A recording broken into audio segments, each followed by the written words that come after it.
Right then, well, let's move on to our first wide receiver of the evening. CeeDee Lamb moving to the Dallas Cowboys, shall we? It's a rough place to go as a wide receiver, isn't it? It's a rough place to go because you've got Amari Cooper, Michael Gallup, who both last season got over 1,000 yards.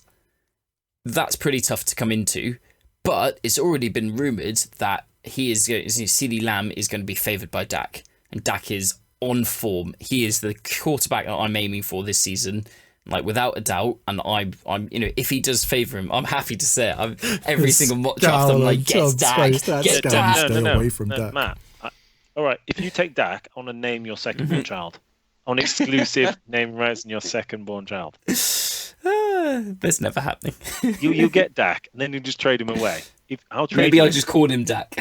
So, that's quite cool. Or apparently, in the press today, Amari Cooper said, "Yeah, I'm expecting us to have 3,000-yard wide receivers next year. Me, Gallup, and CeeDee." Could you imagine that as Dallas? Like, what happens to their running backs then? Tight ends? Just suddenly, everyone can't share these but touches. This is the interesting thing, right? So Tavon Austin got 24 targets last year. Randall Cobb, 83 targets last year. Both of them are gone. That's 107 targets already, ready to go around. So there you go. Okay. Michael Gallup put up 1,000 yards last year on 113 targets. So being around 1,000 yards and 107 in that offense. You've gone from Jason Garrett, who can't see past the running game and just called atrocious plays at sometimes. If you're a Cowboys fan, you wanted Garrett to succeed, but also you were thinking, sweet Lord, please just pass the ball. And Dak isn't the worst thrower in the game. It's not his best suit. He's not Mahomes, is he? Or that old Florida man who had his birthday the other day. But McCarthy is known for his passing game. You looked at Green Bay where he came from. He threw more passing than rushing. The Green Bay rushes in fantasy when McCarthy there until Aaron Jones weren't that noticed. Admittedly, they didn't have the best rushes. Looking at you, Eddie Lacy, you could have played fat ball. But, sorry, Eddie, I shouldn't fat shame, but you were a porker. But CeeDee Lamb, going back to it, yes, I could see him touching 1,000 yards, and I can see him being a wide receiver 2. Will he be wide receiver 1? No, the money is paid to Amari and AC and DP. ACDP, there's your second kid's name, Matt. There you go. Pick them both up this year. Never happening. What do we reckon the chances are of him actually finishing with 1,000 yards, though? Them. Yeah. It depends how much Dak favours him, to be quite honest. Is CeeDee Lamb going to come in and actually take some targets away from Cooper and Gallup, even though there are some empty, and therefore, he could easily finish 1,000? In my mind, it all depends on Dak. Whereas, our first two, Jonathan Taylor and CH was, where do they fit in the team? In this instance, I think it's how much does Dak favour him? Do you know what? Actually, no, I'm going to go back and I've just checked the stats. Gallup had 1,100 yards last year. On 113 targets. Yeah. And Amari Cooper had almost 1,200 off 119 targets. So just to put that in perspective, although I know it's not the NFL, CeeDee Lamb last year did 1,300 yards off 62 receptions. That's insane. He averaged 21.4 yards per reception last year. That is college That is insane. We can't forget that's college ball. Agreed. But it shows that the potential's there. He did it in every season, 17.5, 17.8, and then finished on 21.4. So he's obviously going for the deep balls, or he's good for running. I haven't seen clips. It's unbelievable that he fell to Dallas at that pick. Everyone thought he'd be the first name off the board, him or Jeudy. Everyone thought CeeDee Lamb, to be honest. And then when Ruggs went first in the draft, who we'll touch upon later, I know me and the pair were watching it live, and we were shook. We were shook. It makes sense when you look back at who made the pick, but we were like, he's not the best receiver here. Like, there's arguably 2 or 3 receivers who should have gone before Ruggs, but I've actually been incredibly boring with a lot of my wide receiver projections today. I think we're going to see about 85 targets and 50 to maybe 60 receptions absolute max, I think, and then only a handful of touchdowns for between 650 and 700 yards. And I think that potentially puts him outside of a flex conversation, because the thing is, how many rookie wide receivers have come in and finished a season really strong? You look at someone like DK Metcalf last year, right? You'd argue DK probably had one of the best rookie seasons of a wide receiver last year. He finished wide receiver 30-something. What about Godwin? Good point. I think that was a slightly different scenario. DJ Shark? Was DJ Shark a rookie last year? Okay. I don't know. There's too many mouths to feed there for me. Kenny Golladay. Kenny Golladay not wasn't a admittedly rookie this season. last year. No, he wasn't. But if you look how he's progressed, and it's a different progressed. That's the thing. I think next year CeeDee Lamb could be huge. Yeah. I think a lot of these players we're talking about today could be huge next year. But we're trying to find the value, as you said, Rich. Trying to find value of this season for you to potentially get some great value from players that potentially haven't proven themselves yet. It's a risk. You can pick up CeeDee in about the 12th round right now. That's incredible. And if that's the case, I mean, why are you not? A lot of these wide receivers you're picking up that late, or not even having to draft, and why would you not take the punt? We've just said that Dak might favour him. Amari Cooper's seen him in training camp for 3 days and gone, yeah, this kid's going to be on 1,000 yards with the rest of us. 12th round. If he's there and you don't know who to pick, keep him in your mind. Just pick him up. Give it a shot. I think you could get yards, but not touchdown. That's the problem. Yeah, I've got him on that 4 touchdowns. Fantasy, that could hurt you. Yeah. Look, I'm just at the moment what I'm getting and what I'm enjoying is the fact that there are so many different opportunities that you can take late in the draft. Find some sleepers. They may not produce, but they may. There are some gold mines here. But if someone takes them in the 11th, 10th round, you're like, really annoying. I was going for that. There is many more opportunities out there that aren't bad, and I feel like Jerry Jeudy is just one of those. But I want to move on to the player that you were just referring to there, Rich. So, who is this mystery man? Jalen Reagor. Jalen Reagor to the Eagles. Yep, coming from Texas, moving to the Eagles. And why so hot on him?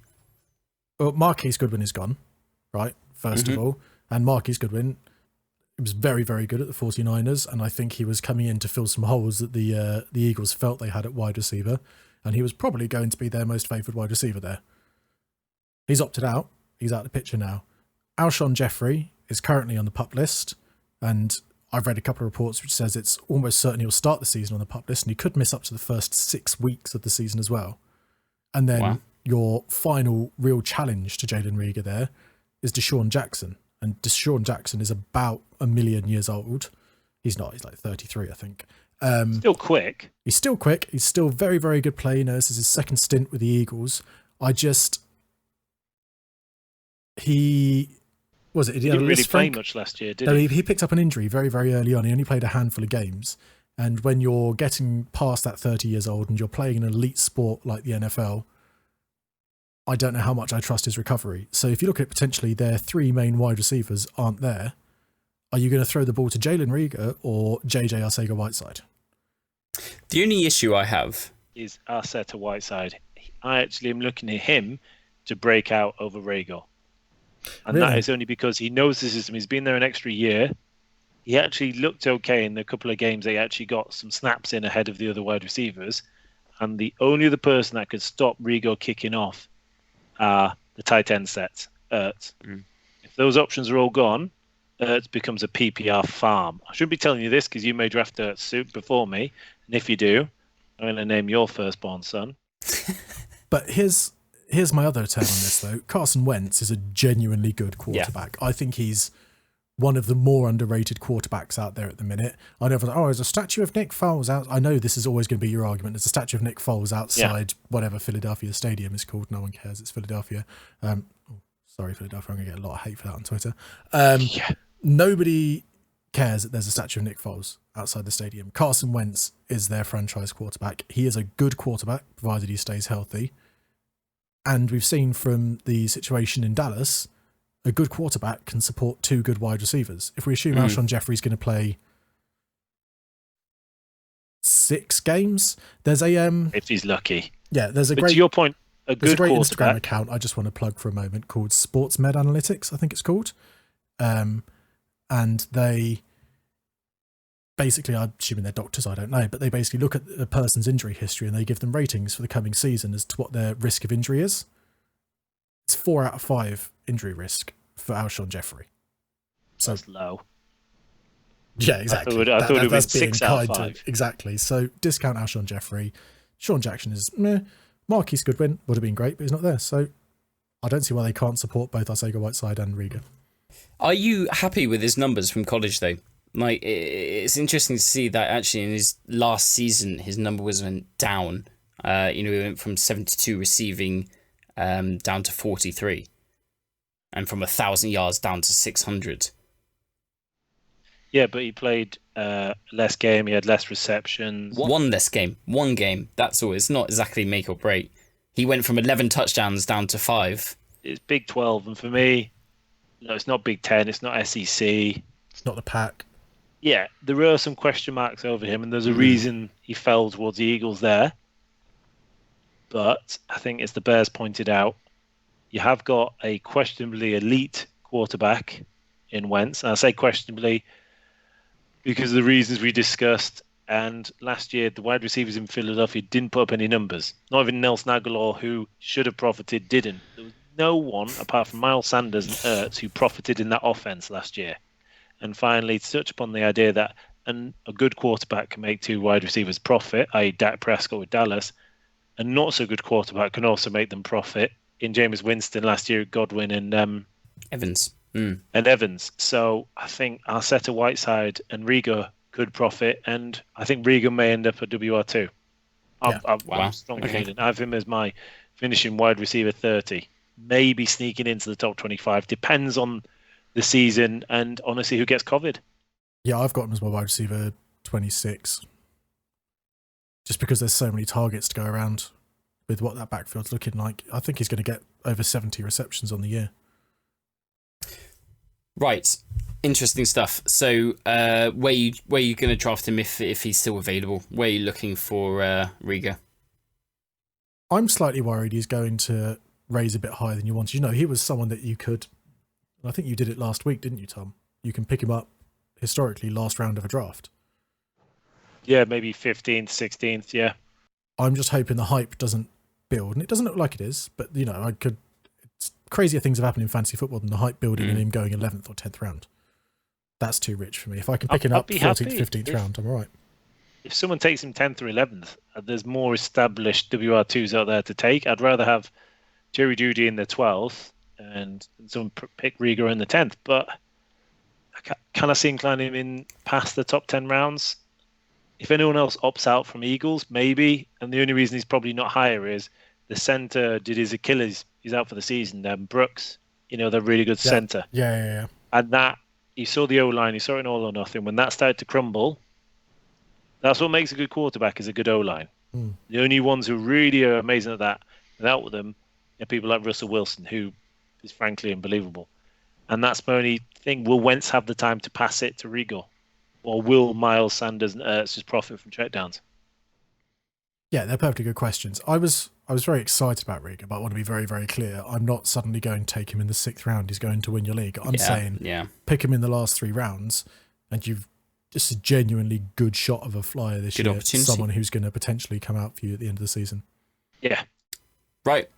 That's so another good sleeper to sit on and think about when you're at the 12th round and not really knowing who to click and really just happy and drunk with your exit strategy.